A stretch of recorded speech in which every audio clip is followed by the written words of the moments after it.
Chapter को खत्म करना है, ऑब्जेक्टिव सब सहित, ऑब्जेक्टिव सब्जेक्टिव सब खत्म करना है, ठीक है बेटे। सब आदमी एक एक ध्यान से खाली सुनिएगा मेरी बातों को, अपना अपना नोट्स निकाल लीजिए, टोटल आदमी नोट्स निकाल लीजिए, हाईलाइटर निकाल लीजिए, कलम निकाल लीजिए। टोटल में आज इस चैप्टर को एक भी ऑब्जेक्टिव आपका नहीं छूटेगा, ऐसा आपको करना है। आज इस चैप्टर को फिनिश करेंगे और हम लोग कल शुरू करेंगे 10वां चैप्टर, ठीक है ना। चलिए सबसे पहले आप यहां आ जाइए, सब आदमी निकालिए। तो आप लोग अपना अपना निकालिए पेज। आप कितना पेज में होगा आई डोंट नो, लाइए मैं बता देता हूँ, कोई दीजिए मैं बताता हूँ, तो बता दूंगा कहाँ पर होगा, आपको आसान होगा निकालना। पहले पूरा हम ऑब्जेक्टिव मरवा देते हैं, पूरा क्वेश्चन का हम ऑब्जेक्टिव मरवा देते हैं, कोशिश करते हैं। Hello, green revolution. सबसे पहले आप लोग एक काम कीजिए, सब आदमी अपना अपना कलम निकालिए। ग्रीन रिवॉल्यूशन के साथ साथ आप कुछ लिखिएगा। ग्रीन रिवॉल्यूशन का संबंध किससे है, ऐसे लिखिए, ग्रीन रिवॉल्यूशन और डैश, इसका संबंध है खेती से, एग्रीकल्चर से, एग्रीकल्चर यानी कृषि से। उसके बाद आया ब्लू रिवॉल्यूशन, ब्लू रिवॉल्यूशन, और माय डियर ब्लू रिवॉल्यूशन का संबंध किससे है, तो फिश प्रोडक्शन, मछली उत्पादन। एक क्वेश्चन आपका यहां से भी लड़ेगा, यहां से एक क्वेश्चन लड़ेगा ऑब्जेक्टिव, जो मैं भी लिखा रहा हूं 5 लाइन। उसके बाद लिखिएगा व्हाइट रिवॉल्यूशन, श्वेत क्रांति। और इसका जो था रिवॉल्यूशन गवर्नमेंट ने क्यों लाया, ताकि दुनिया में या खास करके इंडिया में इतने मिल्क का प्रोडक्शन हो कि दूध की नदियां बह जाए और किसी लोगों को दूध का कोई दिक्कत ना हो। उसके बाद सिल्वर रिवॉल्यूशन आया, और सिल्वर रिवॉल्यूशन में क्या हुआ कि दूध दुनिया में इतने अंडा का उत्पादन हो, इतना अंडा का उत्पादन हो कि लोगों को अंडा का कोई दिक्कत ना रह जाए। और प्यारे इसको बोलते हैं हम एग प्रोडक्शन, यानी सिल्वर रिवॉल्यूशन कहते हैं। उसके बाद में आपको एक और लिखाता हूं, लिखेगा ब्लू नहीं, येलो रिवॉल्यूशन। येलो रिवॉल्यूशन को हम लोग बोलते हैं पीली क्रांति, पीली क्रांति।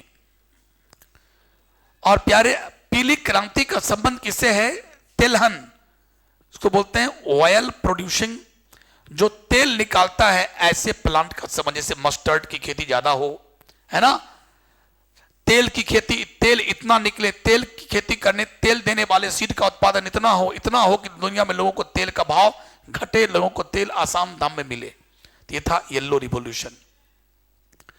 तो ग्रीन रिवॉल्यूशन का संबंध एग्रीकल्चर से, ब्लू रिवॉल्यूशन का संबंध फिश प्रोडक्शन से, व्हाइट रिवॉल्यूशन का संबंध मिल्क प्रोडक्शन से, सिल्वर रिवॉल्यूशन का संबंध एग प्रोडक्शन से, येलो रिवॉल्यूशन का संबंध ऑयल प्रोड्यूसिंग से, यानी ऑयल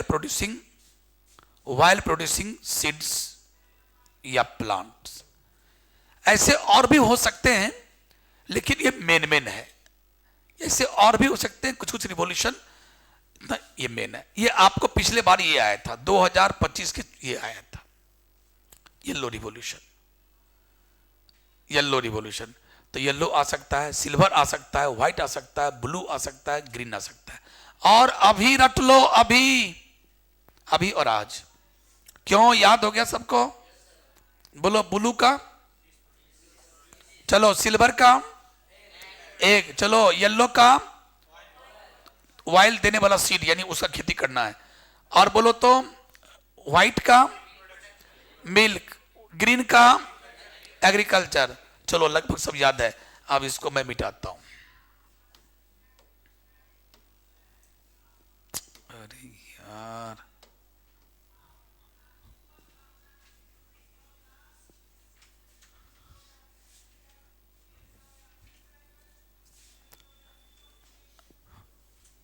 चलिए अब मैं आपको ले चलता हूं यहां पर।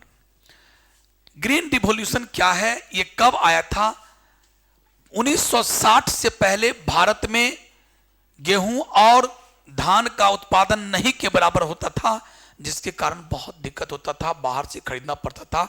लेकिन बाद में 1960 के मिड में क्या आया, हमारे भारत में हरित क्रांति आ गई। क्यों इतने लहलहाते फसल उगने लगे, क्योंकि उन्नत किस्म का सीड आ गया। बढ़िया बढ़िया सीड आ गया। और सीड का नाम क्या था तो याद रखना, सेमी ड्वार्फ वैरायटी ऑफ।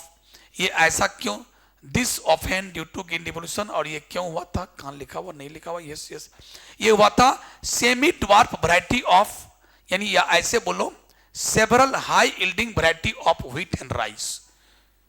1960 के मिड में हमारे इंडिया में high yielding variety of rice और व्हीट आया था, जिसका नाम था सेमी ड्वार्फ वैरायटी।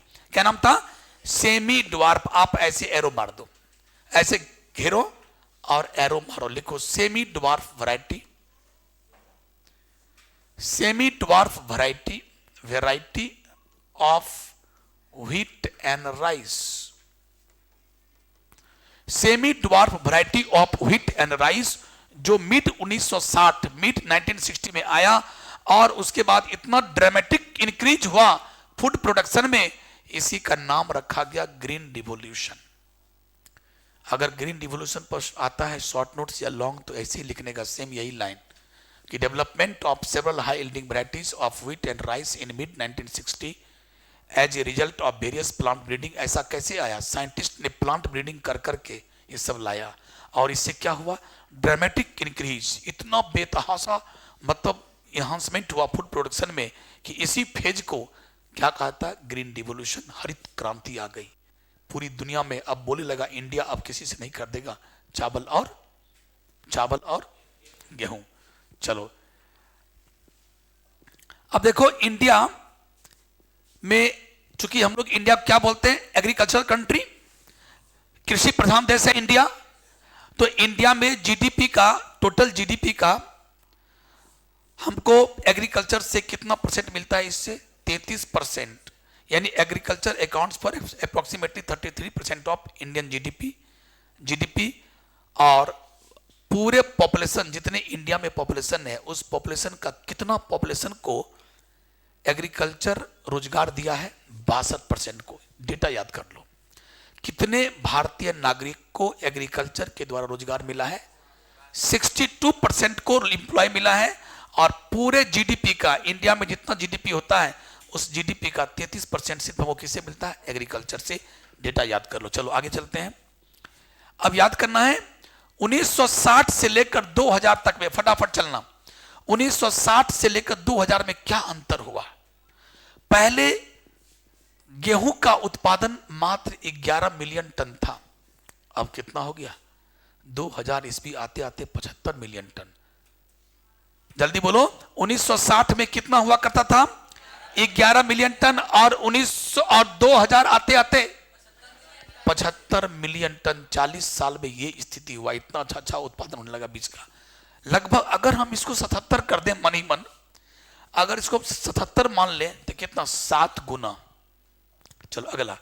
अब उसी प्रकार राइस में कितना हुआ, 1960 से 2000 तक राइस में पहले था 35 मिलियन टन, अब हो गया 89.5 मिलियन टन। डेटा मारो, टिक मार लो, टिक मारो, डेटा याद कर लो। अभी 35 से 89.5 हो गया, याद कर लो।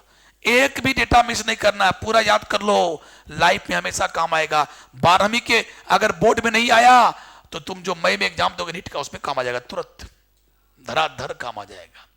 चलिए अगला। अब देखो सेमी ड्वार्फ, इसको टिक मार लो, सेमी ड्वार्फ वैरायटी राइस का इंडिया में कब आया, 1966 में। लिखो, semi dwarf variety of rice India में कब इंट्रोड्यूस हुआ, 1966 में, 1966। और गेहूं कब आया, ये टिक मारो। High yielding variety and disease resistant wheat variety हमारे इंडिया में कब आया, 1963। व्हीट आया पहले, राइस आया बाद में। राइस आया 66 में, 66 में, और वो आया 63 में। ये आया 66 में, वो आया 63 में। तो याद रखो व्हीट।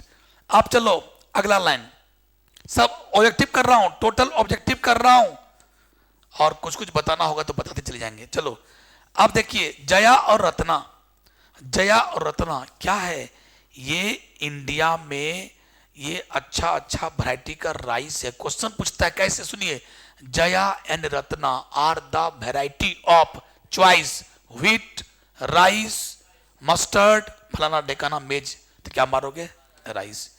जया रत्ना टिक मार लो। तो ऑब्जेक्टिव, अगला ऑब्जेक्टिव टिक मारिएगा कि कल्याण सोना एंड सोनालिका, कल्याण सोना एंड सोनालिका ऑब्जेक्टिव, ये क्या है? ये व्हीट का वैरायटी है, ये व्हीट का वैरायटी है। अब आपको याद रहेगा नहीं कैसे, इसको याद करने का तरीका बता देते हैं। एक पत्नी अपने पति से कहती है, पत्नी पति से कहती है, अपने गरीब पति से कहती है, बहुत दिन से उसको दे रहा है धमकी उमकी कि हमको सोना ला के दीजिए, हमको सोना लाइए। लेकिन औरत कितनी पढ़ी लिखी हो, गोल्ड के मामले में उसको थोड़ा लोभ आ ही जाता है। गोल्ड के मामले में वो ई पहन लगे तो आ ही जाता है, चाहे कितना पढ़ लिखे को। तो कल्याण सोना और सोनालिका, कल्याण सोना और, अब वो पत्नी बोलती है अपने गरीब पति से कि गेहूं बेच के सोना लाइए, गेहूं बेच के सोना लाओ तभी तेरा कल्याण होगा, गेहूं बेच के सोना लाओ तभी तेरा। तो मैंने क्या हुआ, ये गेहूं का वैरायटी हुआ। तो यहां लिख लो, गेहूं बेच के सोना लाओ तभी तेरा कल्याण होगा, नहीं तो मार बेलना से हम ठीक कर देंगे।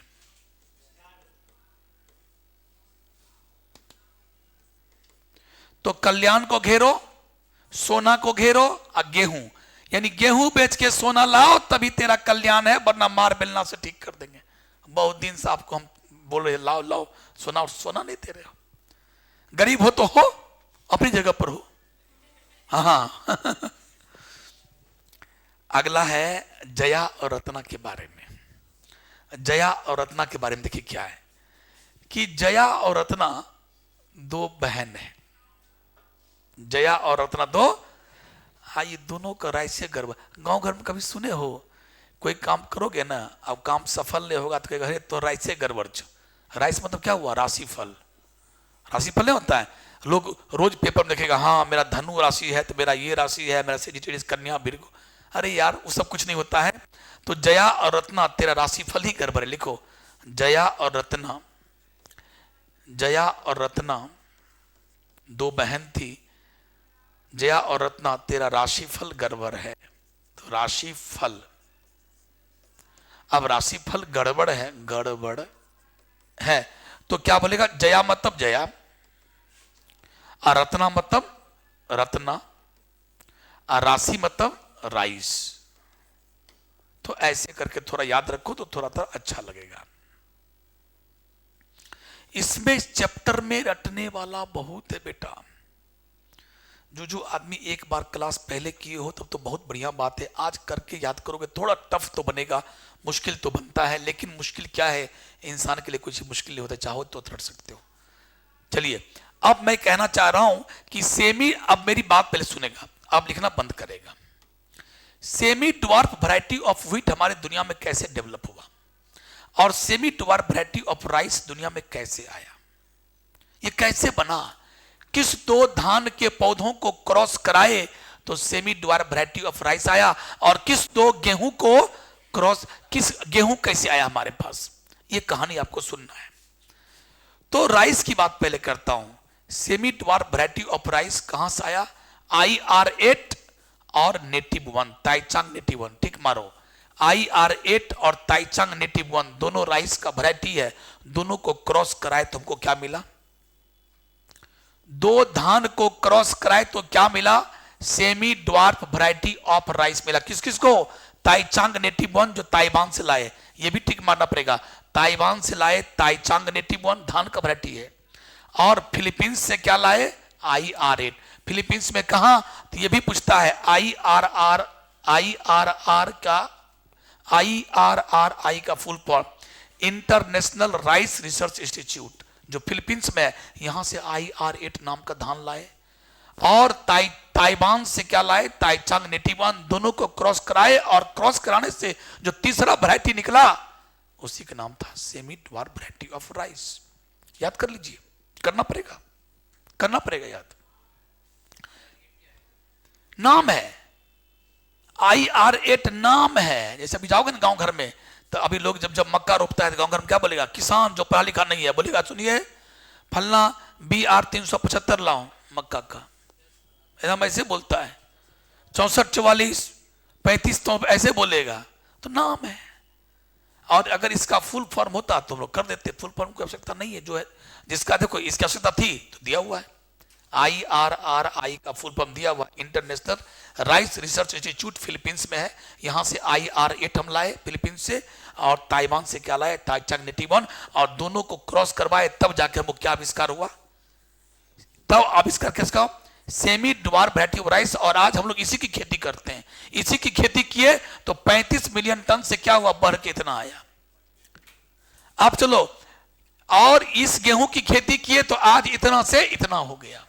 कैसे, ये गेहूं कहां से आया वो सोचो, वॉज डेवलप्ड बाई, इस साइंटिस्ट का नाम था नॉर्मन ई बोरलॉग। और सुन लो ये साइंटिस्ट, इन्हीं को कहा जाता है father of green revolution, Norman E Borlaug को वर्ल्ड लेवल पर, और इंडिया लेवल पर कहा जाता है माहेश्वरी जी को। मैं लिखा देता हूं, पहले सुन लो, ये लाइन लिखो कि सेमी ड्वार्फ वैरायटी किसने डेवलप किया, नॉर्मन ई बोरलॉग। कहां किया, मैक्सिको में। मैक्सिको में कहा, मैक्सिको में एक इंस्टीट्यूट था, इंस्टीट्यूट का नाम क्या था, पढ़ो, international centre for wheat and मेज इंप्रूवमेंट, नाम था international centre for wheat and मेज इंप्रूवमेंट मैक्सिको। यहां पर नॉर्मन ई बोरलॉग के द्वारा यह पैदा किया। ठीक मार लो ऑब्जेक्टिव कि semi dwarf variety of rice किस साइंटिस्ट के द्वारा और कहां बनाया गया था, तो कहां बनाया गया था, मैक्सिको में, और साइंटिस्ट का नाम था नॉर्मन ई बोरलॉग, और उस सेंटर का नाम था international centre for wheat and मेज improvement.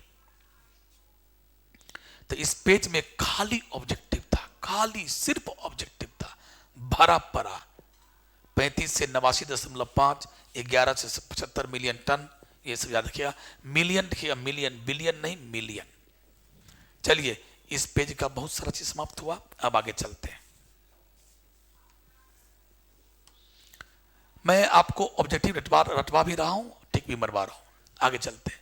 Sugar cane, sugar cane की कौन कौन वैरायटी, शुगर कैन दो तरह का शुगर कैन होता है। शुगर कैन का वैज्ञानिक नाम क्या है, सैक्रम बारबेरी या सैक्रम ऑफिसिनेरम। शुगर कैन ईख का दो वैरायटी, ये हमारे नॉर्थ इंडिया में उपजता था और ये साउथ इंडिया में। ध्यान सुनिएगा, इसका ये बहुत मोटा मोटा होता था, इसमें शुगर काफी था, रस काफी था, मोटा मोटा होता था। और हमारे नॉर्थ इंडिया में ये बड़ा पतला पतला होता था, सुखल का टाइप का होता था, और उसमें रस भी नहीं होता था। तो नॉर्थ बिहार का लोग क्या कहा एक काम करो, वही ले आओ, उसको मांग कर लाया, काट काट के खेत में रोप दिया, जा खेत उपजिए नहीं रहा है। नॉर्थ बिहार की मिट्टी में वो सूट नहीं किया, वो किसान बड़ा टेंशन में, यार कैसे होगा। तब साइंटिस्ट को ये बात कहा कि सर क्या कर रहे हैं आप लोग, कुछ कीजिए ना। तब कहा कोई बात नहीं है, दोनों के जीन को मिला देते हैं, दोनों को क्रॉस कर देते हैं, एक का मेल गैमेट एक का फीमेल गैमेट, इस आधा जीन आएगा, उस पर दोनों गुण होगा। तो दोनों गुण क्या होगा, एक जो इसके मिलाने से जो तीसरा ईख आएगा, उस ईख में नॉर्थ इंडिया वाला भी गुण आ जाएगा, और साउथ नॉर्थ इंडिया वाला गुण आएगा तो नॉर्थ इंडिया में उगेगा, और साउथ इंडिया वाला क्या आएगा, अब मोटा मोटा होगा, रस भी होगा। तो दोनों को क्रॉस करा दिया गया। अब देखो वही सब लिखा हुआ, सैक्रम बारबेरी नॉर्थ इंडिया में उपजता था लेकिन पुअर और इल्ड पुअर था। ये कहां था, साउथ इंडिया का। तुमको याद क्या करना है, ये did not grow in north India, north India में उपजता ही नहीं था। और लेकिन इसका स्टेम क्या था, थिकर स्टेम, मोटा मोटा स्टेम था और रस खूब था। अब क्या किया, new sugar cane variety was developed by crossing this two variety, दोनों को मिलाकर अब जो न्यू वैरायटी आया वही हम लोग आज रोपते हैं। इस दोनों के मिलाने से जो न्यू वैरायटी आया है वही आज हम लोग इंडिया में खेती करते हैं। अब देखो उसमें क्या आ गया, हाई इल्ड भी आ गया। देखिएगा हम लोग किसान बहुत खुश रहता है, एकदम पूरा मोटा मोटा होगा, लंबा लंबा होगा। अगला ठीक स्टेम होगा, लंबा होगा, खूब शुगर खूब रस है, और अब नॉर्थ इंडिया में भी उपजता है वो। तो आजकल यही था सैक्रम ऑफिसिनेरम और सैक्रम बारबेरी शुगर कैन की वैरायटी के बारे में। तो ठीक मार लिए, ठीक क्या मारना था, बस इतना ही मारना था कि ये कहां था, नॉर्थ इंडिया में, इसका उपज कम था। ये कहां का था, नॉर्थ इंडिया में उपजता नहीं था, लेकिन इसका मोटा था, और दोनों के मिलाने से, यही क्वेश्चन, दोनों के मिलाने से ही आया था। तो क्वेश्चन आएगा किसके किसके मिलाने से आजकल वाला आया है, तो सैक्रम बारबेरी और सैक्रम ऑफिसिनेरा। मिलेट में इस पे कुछ नहीं करने का, इसमें कुछ आगे बढ़ने का। चलिए इसमें अब कुछ, ये आपका ऑब्जेक्टिव क्वेश्चन है।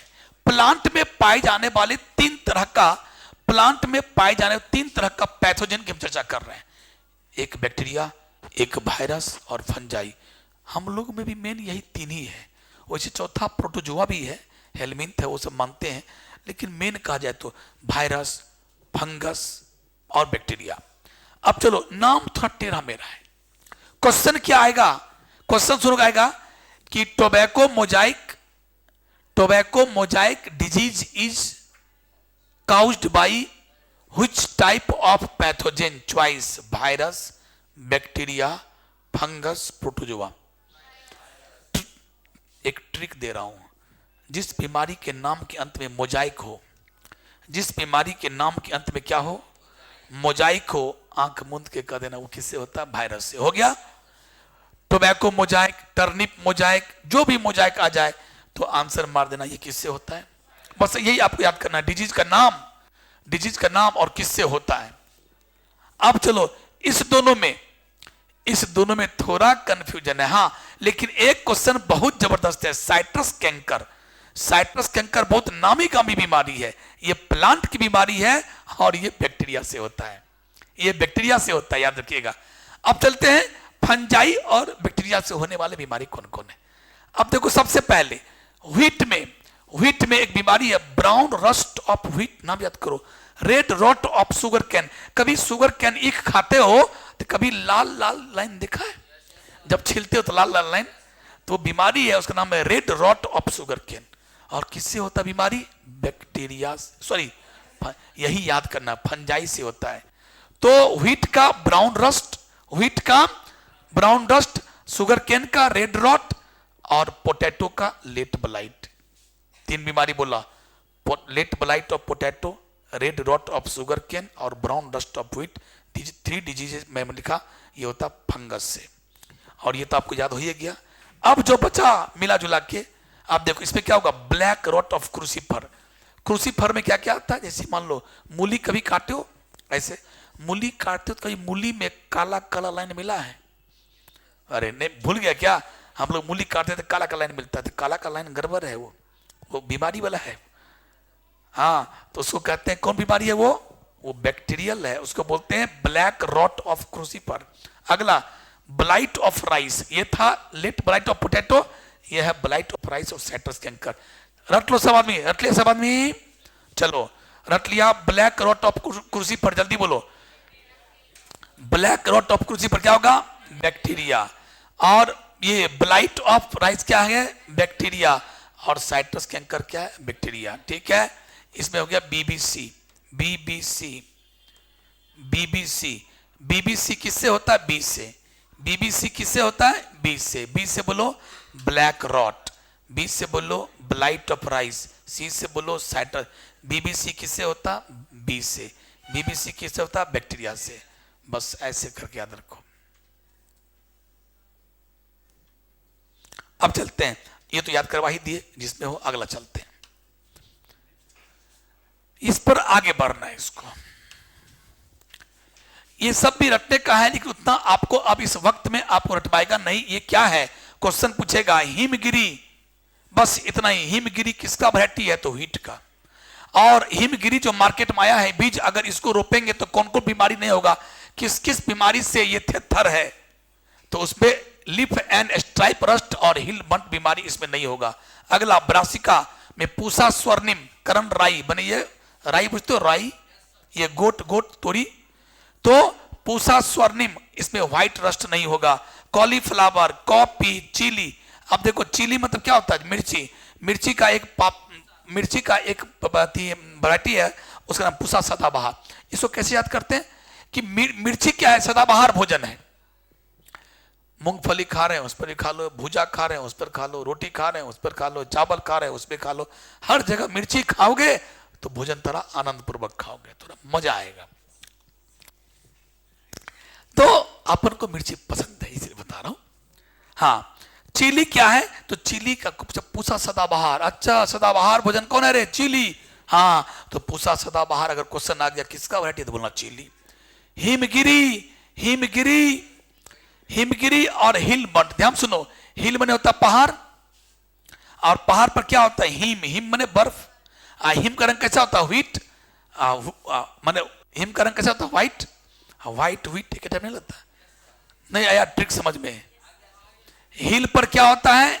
हिम बर्फ। बर्फ का रंग कैसा होता है? व्हाइट। व्हाइट मने व्हीट। तो इसका मतलब है हिमगिरी व्हीट का वैरायटी है और इसमें कौन बीमारी अपने होगा? हिल बंट।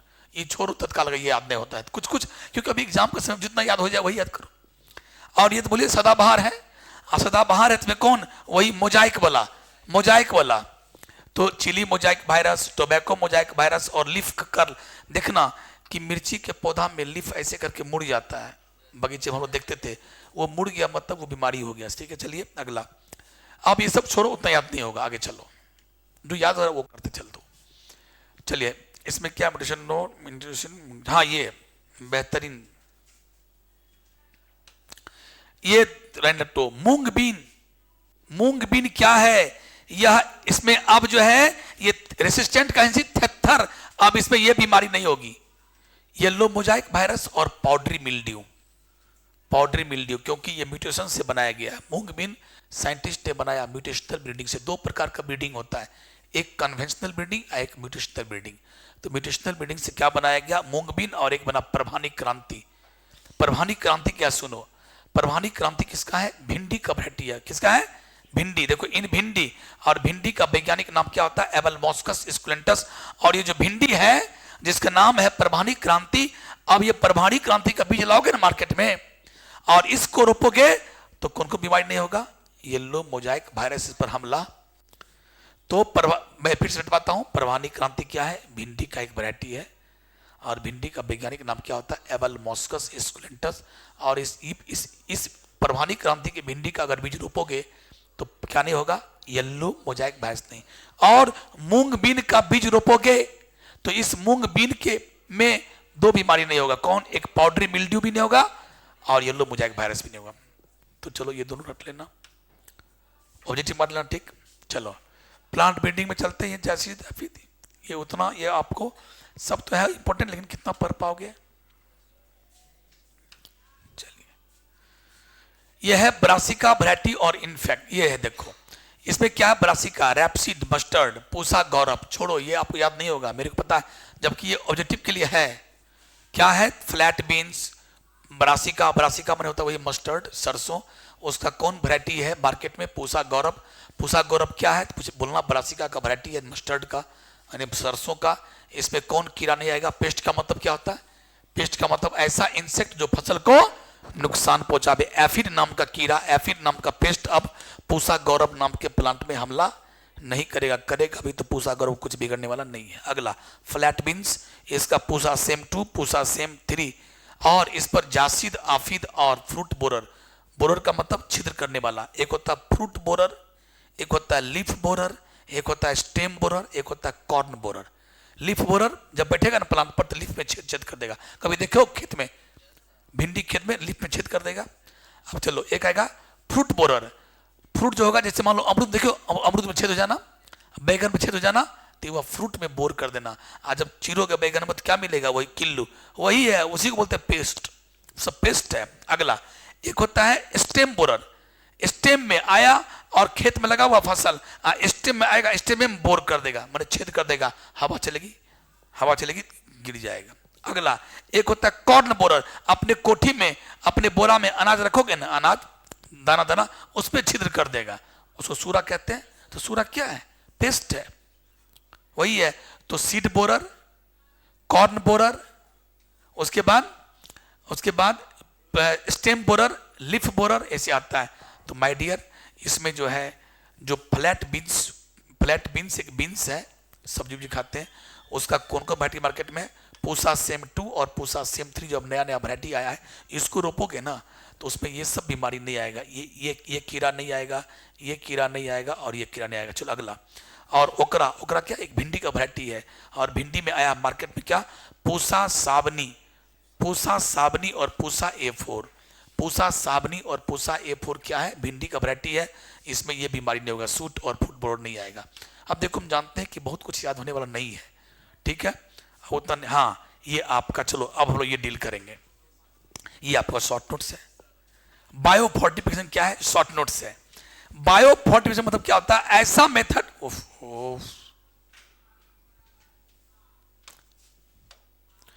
बायो फोर्टिफिकेशन क्या है, एक ऐसा मेथड जिस मेथड के द्वारा हम एक ऐसा क्रॉप डेवलप करते हैं, एक ऐसा फसल डेवलप करते हैं जिसमें विटामिन हो, मिनरल्स हो, और उसके बाद प्रोटीन हो, हेल्दियर फैट हो, ताकि हमारे पब्लिक का हेल्थ इंप्रूव हो जाए।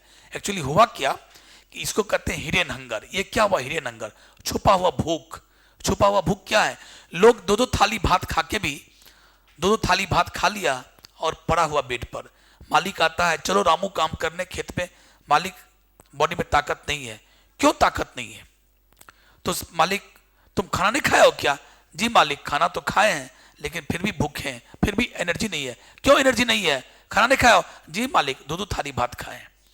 तब साइंटिस्ट समझ गया, दो दो थाली भात रोज खाता है, एनर्जी क्यों नहीं है। इसका मतलब है आजकल का जितना भी चावल है, रोटी है, इस सब में क्या नहीं है, मिनरल्स नहीं है, विटामिन नहीं है, प्रोटीन नहीं है, हेल्दियर फैट नहीं है। तो साइंटिस्ट का ठीक है, अब हम लोग एक काम करते हैं, एक ऐसा काम करते हैं, ऐसा जीन ला के खोज करते हैं कि जीन अगर इसमें डाल दें तो अब इस प्लांट में प्रोटीन, विटामिन, मिनरल्स और ये सब कुछ का मात्रा बढ़ जाएगा। कहाँ खोए हुए हैं जनाब, कहाँ खोए हुए हैं, और तुम भी सर नीचे ही रहता तुम्हारा। यहां तो सुनो ध्यान से, बायो फोर्टिफिकेशन यहां सुनोगे ध्यान से तुम हो जाएगा। तो it is the method of developing. Bio fortification क्या है, बायो फोर्टिफिकेशन क्या है, ये सब क्वेश्चन बता रहा हूं जो आने वाला है, वो सब तब सुन ले रहे हो, कैसे काम चलेगा। बायो फोर्टिफिकेशन क्या है, यह एक ऐसा मेथड है जिस मेथड के द्वारा हम ऐसे क्रॉप को पैदा करते हैं, ऐसे फसल बनाते हैं, ऐसा धान, ऐसा गेहूं, ऐसा मक्का पैदा करते हैं जो क्या हो, with higher level of vitamin, उसमें विटामिन का मात्रा ज्यादा हो, मिनरल का मात्रा ज्यादा हो, प्रोटीन का मात्रा ज्यादा हो, और कैसा फैट, तो हेल्दियर फैट। फैट में चर्बी होता है, चर्बी हानिकारक होता है, चर्बी दो प्रकार का, एक हानिकारक और एक लाभकारक। तो जो हेल्दियर फैट हो वो ज्यादा हो, ताकि हमारे पब्लिक का हेल्थ क्या हो जाए, अच्छा हो जाए। तो पब्लिक के हेल्थ को इंप्रूव करने के लिए कुछ ऐसे क्रॉप को बनाना, कुछ ऐसे फसल बनाइए, कुछ ऐसे अनाज का आविष्कार कीजिए जिस अनाज में क्या हो, healthier fat, vitamin, protein, minerals, ये सब चीज हो। इसी मेथड को क्या कहते हैं। अब देखो ऑब्जेक्टिव ऑफ बायो फोर्टिफिकेशन, बोलो इसका हिंदी, खड़ा हो जाओ, you stand up, hello you stand up. मैं यहां लिखा हूं ऑब्जेक्टिव ऑफ बायो फोर्टिफिकेशन। सबसे पहले मैंने बोला कि बायो फोर्टिफिकेशन का परिभाषा दे दिया, डेफिनेशन। अरे शॉर्ट नोट्स आएगा बायो फोर्टिफिकेशन, क्या लिखोगे, सबसे पहले डेफिनेशन, क्या इतना ही 2 नंबर दे देगा, तब क्या लिखोगे अगला, objective of bio fortification is to, इसका हिंदी बोलो, ऑब्जेक्टिव का हिंदी बोलो, क्या, ऑब्जेक्टिव ऑफ, वस्तुनिष्ठ प्रश्न होता है, खाली वही होता है ऑब्जेक्टिव का हिंदी। यहां क्या हिंदी हुआ कि आपने एक परिभाषा दे दिया कि ऐसा मेथड, जिस मेथड के द्वारा हम एक ऐसा अनाज बनाते हैं जिस अनाज में क्या हो, मिनरल खूब हो, विटामिन खूब हो, हेल्दियर फैट हो, प्रोटीन हो। ये समझा, याद हुआ तुमको ये बात, ये याद हुआ तुमको, क्या मेथड, अब छोड़ो ना उसकी हिंदी बोलो ना। ऐसा मेथड जिस मेथड के द्वारा एक ऐसा अनाज बनाते हैं जिस अनाज में क्या हो, प्रोटीन हो, विटामिन हो, मिनरल हो, हेल्दी फैट हो, उसी मेथड को क्या कहते हैं, बायो फोर्टिफिकेशन। तो मेरा कहना है कि बायो फोर्टिफिकेशन क्यों करते हैं, क्या ऑब्जेक्टिव है, इसका हिंदी हुआ उद्देश्य, क्या मकसद है, तो मकसद है टू इंप्रूव, टू इंप्रूव का हिंदी अच्छा करना, क्या अच्छा करना, protein content and quality. Content का मतलब हिंदी मात्रा, प्रोटीन का मात्रा भी बढ़ जाए और प्रोटीन की क्वालिटी भी बढ़ जाए, अच्छा वाला प्रोटीन, ऑयल का मात्रा बढ़ जाए और ऑयल की क्वालिटी बढ़ जाए, विटामिन का मात्रा बढ़ जाए, माइक्रोन्यूट्रिएंट्स और मिनरल कंटेंट बढ़ा। माइक्रोन्यूट्रिएंट्स का मतलब हुआ आयरन, जिंक, सिलिकॉन, ये सब, वो सब का मात्रा बढ़ जाए, और mineral content, mineral sodium, potassium, ये सब का मात्रा बढ़ जाए। ये हमारा इंप्रूवमेंट, ये है, इतना लिखोगे तब जाकर 2 नंबर मिलेगा। और यहाँ पर गेस क्वेश्चन है, गेस क्वेश्चन है यहाँ पर क्वेश्चन में। तो चलो ये बात हो गई, अब आगे चलते। एक बस ये याद करो, ये इसको बात मैं नहीं रट पाऊंगा, ये रटो। एटलस 66 क्या है? Objective question. एटलस 66 क्या है? ये क्या है? ये हैड बीन यूज्ड, ये यूज किया गया as a donor for developing wheat varieties. और नया नया जो व्हीट हम लोग बनाए ना, ऐसा पहले जमाने के व्हीट में क्या नहीं था? प्रोटीन नहीं था। सुनो, तो साइंटिस्ट ने कहा एक ऐसा गेहूं बनाओ जिसमें प्रोटीन खूब हो। तो कहा यार प्रोटीन खूब हो, ऐसा गेहूं बनाने के लिए हम जीन कहां से लाएंगे? तो बोला कि एटलस 66 से लाया। तो एटलस 66 क्या है? एक ऐसा क्या है? ये used has been used as a donor, ये डोनर था। बोला हम डोनर हैं, डोनर मतलब देने वाला। ये क्या दिया? एक जीन दिया, और उस जीन से क्या बनाया? हम लोग एक ऐसा व्हीट बनाए जिससे क्या हो गया? प्रोटीन कंटेंट, उसका मात्रा बढ़ गया। पहले जमाने का व्हीट में प्रोटीन नहीं था, आपके जमाने में। तो पूछेगा नया व्हीट, जो प्रोटीन वाला व्हीट मार्केट में घूम रहा है, प्रोटीन वाला व्हीट घूम रहा है, उसके लिए जीन तुम कहां से लाए थे? तो एटलस 66 लाए थे। अगला, आजकल का जो मेज आया मक्का, पहले जमाने में कहा जाता था मक्का गरीबों का खाना है, मक्का गरीबों का खाना है, मक्के की रोटी गरीबों का खाना है। क्यों? मक्के खाने के बाद बहुत सी बीमारियां होती थी, स्किन काला काला, स्किन खड़ खड़, टोड स्किन, टोड की तरह, तो लोग नहीं खाता था। लेकिन अब क्या हुआ? टोड स्किन क्यों होता था? टोड स्किन, टोड जो मेढक की तरह नहीं घूमता था सामने, मटमेला मटमेला। तो क्यों? क्योंकि उस मेढक उस जमाने के मकई में ये नहीं था, ये दोनों अमीनो एसिड नहीं था, लाइसिन और ट्रिप्टोफान नहीं था। लेकिन अब जो मक्का बना, ये जो मक्का बना, अब का जो मेज हाइब्रिड जो बना, हाइब्रिड मेज जो बना, उसमें कौन कौन है? लाइसिन और ट्रिप्टोफान। ये question objective, this is the objective. हम तो पहले बोल दिए इस चैप्टर में ऑब्जेक्टिव बहुत है, क्या करोगे? कोई उपाय नहीं है। और आयरन फोर्टिफाइड राइस मतलब क्या? इसका हिंदी, एक ऐसा राइस बनाए जिसको फोर्टिफिकेशन से, बायो फोर्टिफिकेशन से हमने क्या डाल दिया? आयरन डाल दिया। चलो, अब ये क्या है? ये सब लिस्ट है, छोड़िए, आपको अभी इस समय याद भी आपको नहीं होगा, हमको पता है, उससे बेहतर है। चलिए अब आगे हम लोग क्या देखिए, second question. Single cell protein क्या है? इस साल के लिए सुपर डुपर हिट क्वेश्चन है ये। सेकेंड, एससीपी क्या है? एससीपी क्या है? सिंगल सेल प्रोटीन क्या है? सिंगल सेल प्रोटीन क्या है? बड़ा पहले इसको इजी वे में लो। सिंगल सेल प्रोटीन क्या है? कि जब सिंगल सेल यानी एक सेल वाले ऑर्गेनिज्म, जैसे मान लो बैक्टीरिया है, एक सेल वाला कौन है? साइनोबैक्टीरिया भी है जिसका नाम है एस्पिरुलिना, नाम याद करो। एक सेल वाला साइनोबैक्टीरिया जिसका नाम है एस्पिरुलिना, और एक सेल वाले ऐसा बैक्टीरिया और ऐसा साइनोबैक्टीरिया जिसके बॉडी से हम क्या प्राप्त कर सकते हैं? प्रोटीन।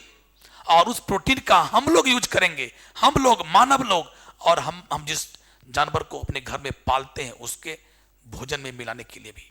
क्योंकि होता क्या है कि आजकल हम लोग को चावल दाल गेहूं जो खाना खाते हैं, जो हम लोग का मेन भोजन है, उससे प्रोटीन नहीं मिल पाता है पूरा पूरा। तो साइंटिस्ट ने कहा कि एक अल्टरनेटिव उपाय सोचा जाए, कहां से प्रोटीन लाइक हमारे बॉडी को बहुत एक्स्ट्रा प्रोटीन खूब भरपूर मात्रा में मिल जाए। तो इसके लिए आविष्कार हुआ कि दुनिया में कुछ ऐसे सिंगल सेल ऑर्गेनिज्म है, दुनिया में ऐसे कोई एक कोशिकीय प्राणी है यूनिसेलुलर, जिसके बॉडी में आयरन प्रोटीन बहुत है। तो उसी को खोज खोज के लाया गया और उसका हम लोग खेती करने लगे, उसको ग्रो करवाने लगे और ग्रो करा करा के उसको बेचने भी लगे मार्केट में। सिंगल सेल, उसी का नाम जानना, मिथाइलो, आप देखो नाम जानते हो यहाँ पर। फिर इसको सुनो, कैसे लिखोगे एग्जाम में, ऐसे ही लिखना है। It is an alternative protein source for animal and human nutrition. Animal के न्यूट्रिशन के लिए और इंसान के न्यूट्रिशन के लिए, पोषण के लिए यह ये क्या है? अल्टरनेटिव प्रोटीन का सोर्स है, क्योंकि भोजन से तो मिलता है नहीं बोलता है अरे कुछ अल्टरनेटिव करो नहीं यार, इससे काम नहीं चल रहा है, इस नौकर से काम नहीं चल रहा है, ये वो नौकर और लाओ नहीं यार। तो वही बात है, वही जानते हो, ये चावल दाल से काम नहीं चल रहा है यार, प्रोटीन नहीं मिल रहा है यार। तो वही, तो फ्रॉम सर्टेन बेनिफिशियल माइक्रो, और ये कहां से लाते हो? कुछ बेनिफिशियल लाभदायक माइक्रो ऑर्गेनिज्म है, लाइक एक नाम दे दिया एस्पिरुलिना। आगे चलो, माइक्रो और भी नाम है, देखो ये 2 बार लिखा गया, गौर सुनो। इसको काटो, इसको काटो यार, ये दोनों काटो, ये भी काटो, ये 2 बार लिखा गया। चलो ओह नहीं नहीं ठीक है, अगला अगला लाइन था ना, ये अगला लाइन है, हम ध्यान नहीं दिए। अच्छा अच्छा चलो कोई बात नहीं। चलो अब क्या देखो अगला लाइन है, microbes like Spirulina, Methylophilus, Methylotrophus can be grown on industrial scale as source of, यानी मिथाइलोफिलस बैक्टीरिया है, मिथाइलोट्रोपस बैक्टीरिया है, एस्पिरुलिना साइनोबैक्टीरिया है। ये सभी क्या है, एक कोशिकीय प्राणी है, यूनिसेलुलर ऑर्गेनिज्म है, जिनके बॉडी में प्रोटीन कूट कूट के बना है, और इस सबको ग्रो करो, कैन बी ग्रोन, इसको उगाया जा सकता है ऑन इंडस्ट्रियल स्केल, पूरा युद्ध पैमाने पर इसको उगाइए, और क्योंकि ये प्रोटीन का गुड सोर्स है। तो नाम याद कर लिया, अगला कम से कम नाम तो याद कर लो। एडवांटेज क्या है, सिंगल सेल प्रोटीन का एडवांटेज क्या है, ये जितने भी सिंगल सेल प्रोटीन है, यानी प्रोटीन देने वाले जितने सिंगल सेल वाले ऑर्गेनिज्म है, उसे क्या क्या फायदा है। सबसे बड़ी फायदा यह है कि इसको आप आसानी से, यही सब एग्जाम में लिखना भी है, यही सेम लाइन उतार देना आपको, easy to grow, nutrient rich, उसके बाद reduce environmental pollution, high yield, ये 4 लाइन लिखना। क्या सुनो, इसको हम लोग कहां उगाते हैं, तो जितना भी फैक्ट्री है ना, paper manufacturing factory, potato processing factory, जहां पर पोटैटो का प्रोसेसिंग होता है, पोटैटो काटता है, उबालता है, ये करता है, चिप्स बनाता है, वो सब, जहां पर पेपर बनता है वो सब का, जहां चीनी बनता है चीनी, ये सब का फैक्ट्री का जो मलबा निकलता है, कचरा, वो कचरा फेंकता है जहां था, उस कचरा को ले आओ, कचरा तो कोई भी दे देगा, कचरा को अपने खेतों में डाल दो, या नहीं तो जहां कचरा निकल रहा है उसी पर छिड़क दो, किसको, मिथाइलोफिलस को, मिथाइलोट्रोपस को थोड़ा थोड़ा डाल दो, हल्का हल्का चला करके, और एस्पिरुलिना को, और छोड़ दो, देखो पूरा उग जाएगा, पूरे ग्रो कर जाएगा उस कचरा पर, और उसको फिर से उसको हार्वेस्ट करके निकाल कर ले आओ। साइंटिस्ट क्या करता है, लोग क्या करते हैं, उसको कचरा पर उगा दिया, तो क्या हुआ, बड़ा इजी हुआ, एक बार आप छीट दिया, ना आपको खाद देना है, ना पानी देना है, ना देखने जाना है। क्यों देख रहे कहा जाएंगे, उस कचरा में कौन जाएगा, बदबू कर रहा है, उस कचरा में कौन जाएगा पैर रखने के लिए, कचरा में कौन जाएगा छूने के लिए ना उधर। तो उसमें क्या क्या लाभ हुआ, इजी टू ग्रो, मैंने क्या, दूसरी बात कि आपने जिस कचरे पर आपने इसको उगाया, वो कचरा का जो हमारे इन्वायरमेंट को क्या करता, हमारे इन्वायरमेंट को पॉल्यूट कर रहा था, अब जो आपने छिड़क दिया तो उसका मैक्सिमम यूज उसी में जाएगा, इसीलिए हमारे पॉल्यूशन में कचरा भी कम फैलाएगा, तो हमारा इन्वायरमेंट क्या होगा, तो रिड्यूसेज द, यानी सिंगल सेल प्रोटीन को अगर हम ग्रो करवाते हैं तो हमारे इन्वायरमेंट के पॉल्यूशन को कम करेगा, नंबर 1। उसके बाद बहुत उपज होता है, क्योंकि उसमें काफी न्यूट्रिएंट्स है, उस सब में क्या, उस कचरे में एक बार ऐसे छोड़ दिया, इतना तेजी से सारा बैक्टीरिया पूरा कॉलोनी बसा लेता है, पूरा कि दिखाई पड़ेगा किसी का ऐसा कलर, और सब काट के ले आओ। उसके बाद तो हाई यील्ड होता है, इन्वायरमेंट के पॉल्यूशन को कम कर दिया। तीसरा न्यूट्रिएंट रिच, ऐसा मत सोचना कि सिंगल सेल प्रोटीन से खाली हमको प्रोटीन ही मिलेगा, इससे हमको मिनरल भी मिल सकता है, फैट भी मिलेगा, कार्ब और विटामिन भी मिलता है। ये बात पक्की है कि it is rich in protein, हमको प्रोटीन खूब मिलेगा, लेकिन प्रोटीन के साथ साथ कार्बोहाइड्रेट, फैट, विटामिन, मिनरल्स भी मिलेगा। दैट्स व्हाई मैंने कहा कि न्यूट्रिएंट रिच होता है कौन, सिंगल सेल प्रोटीन क्या होता है, न्यूट्रिएंट रिच, हाई यील्ड, खूब बायोमास होगा, खूब उपजेगा बिना खाद पानी का, और इजी टू ग्रो, किसी को एक बार एक आदमी को जाना ऐसे से कर देना है, हो गया इजी टू ग्रो, न उसको मैंने ऐसे रोज वॉचिंग करना है, ऐसे चौकीदार बैठा के देखना भी नहीं है, कौन जाएगा कचरा में। तो प्यारे ऐसे easy to grow, nutrient rich, समाप्त। कहां ग्रो करवाना है, तो वही किसके कचरा पर, तो पोटैटो प्रोसेसिंग प्लांट्स, प्लांट मैंने क्या, पौधा नहीं, प्लांट मैंने पौधा नहीं, पोटैटो प्रोसेसिंग प्लांट, प्लांट मैंने कारखाना, ऐसा उद्योग जहां पोटैटो का प्रोसेसिंग होता है और चिप्स वगैरह बनता है, उसका कचरा। स्ट्रॉ मतलब जहां पर माल जाल बैठता है, खाता है, पेशाब करता है, लेट्रिन करता है, उसको जो झाड़ू देते हैं उसको फेंकते हैं, नहीं उधर ढेरी, गाँव में ढेरी में वही उस कचरा पर, गोबर के ढेर पर छिड़क दो। स्ट्रॉ। मोलासेस, मोलासेस मतलब क्या, वही चीनी की फैक्ट्री जो निकलता है वो। एनिमल मैन्योर, एनिमल वही एनिमल का गोबर तो जहां फेंकते हो, बस खैर छिड़क दो, कौन जाएगा गोबर ढेरी पर पैर रखने के लिए, कौन तो रहेगा। तो माय डियर, ये है सिंगल सेल प्रोटीन। क्या क्या लिखना है, ये पहला लाइन एकदम याद कर लो, पहले हम बोल देते हैं ये आ रहा है क्वेश्चन। सिंगल सेल प्रोटीन तो 3 साल से नहीं आ रहा, इस पर आ रहा है, तैनात हो जाओ, पहले हम बोल दिया। ऐसे ही लिखना है, it is the alternative protein source for animal and human nutrition, ठीक है, और it is obtain from certain beneficial micro like. और कौन कौन है, मिथाइलोपिलस विक्टरपस, इस उसके बाद एडवांटेज क्या है, ये सब साइड एडवांटेज हो गया, 2 नंबर का ही ऑप्शनल हो गए। अगला टिश्यू कल्चर कल पढ़ाई दिए थे, और ये भी आपका क्वेश्चन था, पढ़ाई दिए थे टिश्यू कल्चर क्या क्या लाभ है, ये सब आगे चलते। यस, ये भी आपका क्वेश्चन है। सोमैटिक हाइब्रिडाइजेशन, ये भी आपका गेस क्वेश्चन है। सोमैटिक बहुत बेहतरीन चीज, सोमैटिक हाइब्रिडाइजेशन क्या है, सोमैटिक हाइब्रिडाइजेशन क्या है, और इसी का नाम क्या है, प्रोटोप्लास्ट कल्चर। इसी का नाम क्या है, प्रोटोप्लास्ट कल्चर, इसी को बोलते हैं प्रोटोप्लास्ट कल्चर। ध्यान सुनिएगा, जिससे आदमी क्या करता है, लोग क्या करते हैं कि बैगन का सब्जी लाता है ना मार्केट से, तो उसमें टमाटर मिला देता है, कहता है यार बैगन की सब्जी में टमाटर मिला दो, अच्छा अच्छा अथी बनेगा, चटपटा बनेगा।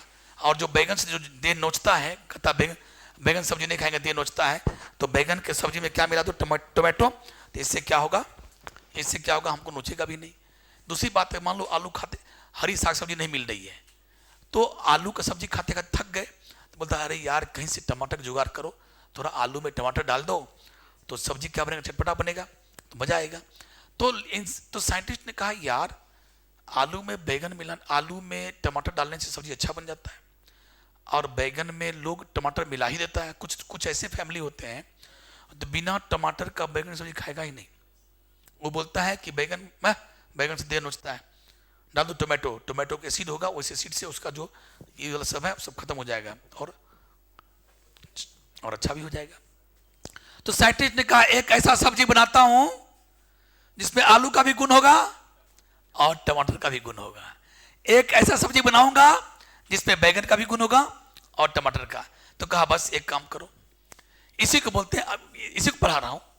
तो उसने क्या किया, एक आलू का पौधा लिया और एक टमाटर का पौधा लिया, पौधा जो तुम देख, इसके बॉडी से एक सेल निकाल लो, और बॉडी के सेल को क्या कहते हैं, सोमैटिक सेल, बॉडी के सेल क्या कहते हैं, और एक टमाटर के बॉडी से सेल निकाल लो, सोमैटिक सेल निकाल लो। अब जानते हो ना कि प्लांट सेल में क्या होता है, प्लाज्मा मेम्ब्रेन के चारों तरफ सेल वॉल, अरे सुना नहीं रे, आप नहीं सुने तो अब हम क्या करेंगे इसके लिए, बोलो कि एनिमल सेल में सेल वॉल नहीं होता है और प्लांट सेल में सेल वॉल होता है, जो सेलुलोज का बना होता है। तो यहां भी ये सेल वॉल है, यहां भी सेल वॉल है, और ये क्या है, प्लाज्मा मेम्ब्रेन, ये क्या है, और अंदर में क्या है, साइटोप्लाज्म, न्यूक्लियस, माइटोकॉन्ड्रिया, सब बुझते हो ना, सब सेल। तो अब क्या करो, इसमें से सेल वॉल गायब कर दो, सेल वॉल हटा दो इसमें से भी, तो क्या बचेगा, प्लाज्मा मेम्ब्रेन, न्यूक्लियस और साइटोप्लाज्म, इसमें भी सेल वॉल हटा दो, क्या बचेगा, प्लाज्मा मेम्ब्रेन। तुम कहोगे सर सेल वॉल कैसे हटा देंगे, सेल दिखाई नहीं पड़ता, सेल वॉल कैसे हटा देंगे। तो सेल वॉल किसका बना होता है, सेलुलोज का, तो यहां पर सेलुलेज और पेक्टिन का भी बना होता है। तो इसमें क्या करो, इस सेल वॉल पर, इस प्लांट सेल पर क्या डालो, सेलुलेज, पेक्टिनेज, बस अपने आप सेल वॉल टूट जाएगा, सेल वॉल गल जाएगा। जो बचा वो क्या है, प्लाज्मा मेम्ब्रेन, साइटोप्लाज्म, न्यूक्लियस, और जो बचा सेल वॉल के हटने के बाद जो बचा उसी को बोलते हैं प्रोटोप्लास्ट। क्या बोलते हैं, या प्रोटोप्लाज्म। आया समझ में, यानी plant cell minus cell wall, plant cell minus, देखो ये प्लांट सेल है पूरा, ये न्यूक्लियस, ये माइटोकॉन्ड्रिया, फलना, ये, और ये देखो ये सेल वॉल। अब देखो मैं बता रहा हूं, कि क्या करो, इसको हटा दो, जा, यही दिक्कत है इसमें, बड़ा प्रॉब्लम, ले